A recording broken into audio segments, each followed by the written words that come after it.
Assalamualaikum warahmatullahi wabarakatuh. Salam sejahtera buat kita semua. Baiklah anak-anak kami semuanya, khususnya kelas 12. Di sini Ibu ingatkan agar membuat grup WA untuk memperlancar pembelajaran daring kita saat ini. Silakan anak-anak kami japri ke WA Ibu 0813 9665 9028. Baiklah, materi yang akan Ibu sampaikan adalah pengenalan jaringan, latar belakang dan sejarah jaringan. Pada tahun 1940-an, di Amerika ada sebuah penelitian yang ingin memanfaatkan sebuah perangkat komputer secara bersama-sama. Hal ini harus berkembang hingga tahun 1950-an. Jenis-jenis komputer mulai bervariasi sampai terciptanya superkomputer. Karena mahalnya harga perangkat komputer, ada tuntutan bahwa sebuah komputer harus mampu melayani beberapa terminal. Tuntutan inilah yang mendasari konsep distribusi proses berdasarkan waktu. Kenalkan dengan nama TSS, Time Sharing System. Bentuk aplikasi pertama kali sebuah jaringan atau network komputer. Pada sistem TSS, beberapa terminal terhubung secara seri ke sebuah komputer host. Mungkin di sini bisa anak-anak kami melihat gambarnya. Ada di beberapa terminal di sini terhubung dia ke host komputer. Selanjutnya, konsep ini berkembang menjadi proses distribusi atau biasa disebut orang juga distributed processing.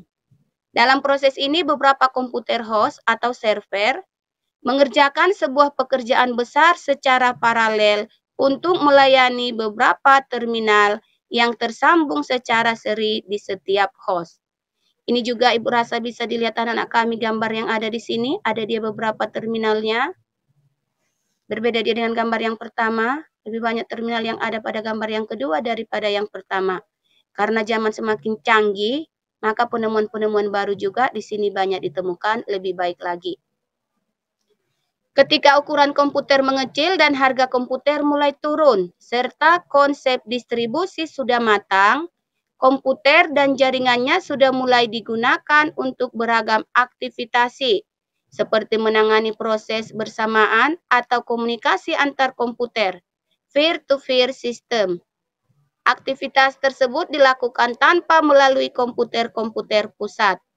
Pada masa ini, teknologi jaringan lokal yang terkenal dengan sebutan LAN. LAN itu singkatan Local Area Network, mulai berkembang. Demikian pula ketika internet diperkenalkan, sebagian besar LAN, Local Area Network, yang berdiri sendiri mulai saling berhubungan dan membentuk jaringan raksasa di tingkat dunia yang disebut dengan WAN, Wide Area Network. Masuk kita ke jenis-jenis jaringan. Secara umum, jaringan komputer terdiri atas 5 jenis. 1. Local Area Network atau biasa disingkat dengan LAN. Local Area Network atau LAN merupakan jaringan milik pribadi di dalam sebuah gedung atau kampus yang berukuran hingga beberapa kilometer.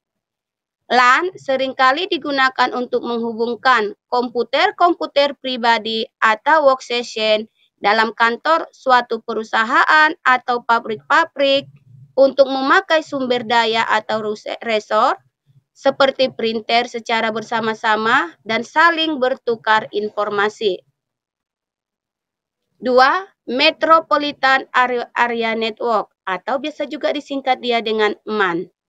Metropolitan Area Network (MAN) merupakan versi LAN yang berukuran lebih besar dan biasanya menggunakan teknologi yang sama dengan LAN.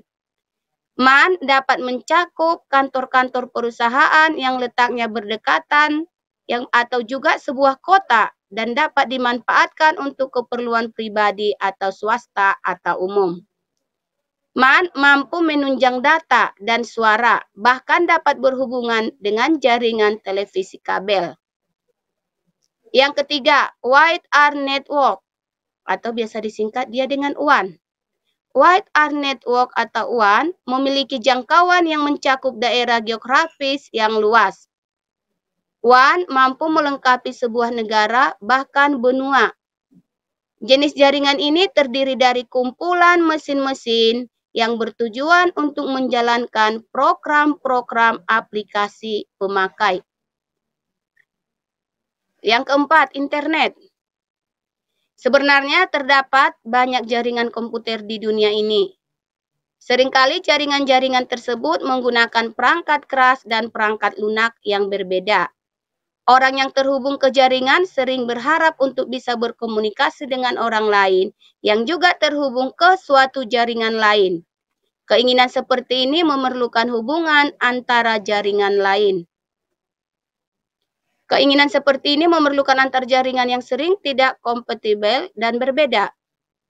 Biasanya untuk memerlukan hal ini diperlukan sebuah mesin yang disebut gateway guna menghubungkan jaringan yang berbeda dan menerjemahkan data dari perangkat keras maupun perangkat lunak yang berbeda tersebut. Kumpulan jaringan yang terinterkoneksi inilah yang disebut dengan internet. Yang kelima, wireless, jaringan tanpa kabel. Jaringan tanpa kabel merupakan suatu solusi terhadap komunikasi yang tidak bisa dilakukan dengan jaringan yang menggunakan kabel. Misalnya, seorang yang ingin mendapatkan informasi atau melakukan komunikasi, walaupun sedang berada di dalam mobil atau pesawat terbang, mutlak memerlukan jaringan tanpa kabel. Karena koneksi kabel tidaklah mungkin dibuat di dalam mobil atau pesawat. Saat ini jaringan tanpa kabel sudah umum digunakan untuk memanfaatkan jasa satelit dan mampu memberikan kecepatan akses yang lebih tinggi dibandingkan dengan jaringan yang menggunakan kabel.